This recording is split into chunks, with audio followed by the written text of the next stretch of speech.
Osote Okokwu steeti a bụkwazi onye na-anọchite anya Ọka South n'ụlọ omeiwu Anambra State bụ Honorable Chukwuma Okoye ekesago ego ruru nde naira 2.4 nyere mmadụ 20 bụ ndị mpaghara be ha iji wee nyere ha aka n'oge nhụjuanya.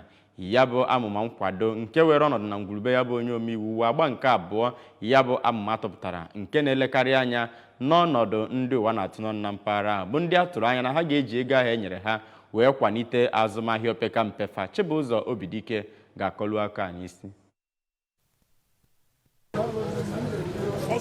Ka ọ na-agwa ndị ahụ gbakọrọ okwu, Honorable Okoye kọwara na ihe ahụ o mere bụ iji wee kwado ọrụ gọvanọ Chukwuma Soludo na-arụ na steeti a. Ya bụ osote okwu n'ụlọ omeiwu steeti a kwuru na ndị otu ya na-agagharịnụ ga-aga n'iru ịhụ na ndị ahụ e nyere ya bụ ihe tinyere ya n'ọrụ nke ọma. O kenere gọvanọ Chukwuma Soludo maka mbọ ọ na-agba iji wee hụ na arụrụ ihe dị iche iche na ya bụ ebe. N'okwu nke ya, onye chairman nke APGA n'Ọka South, Barrister Chukwuma Lawrence, nakwa onye bụbu osote okwu n'ụlọ omeiwu steeti a, Honorable Harford Oseke, kwuru na Honorable Okoye emeela ka ikike ahụ e nyere ya bụrụ nke etinyere n'ọrụ nke ọma.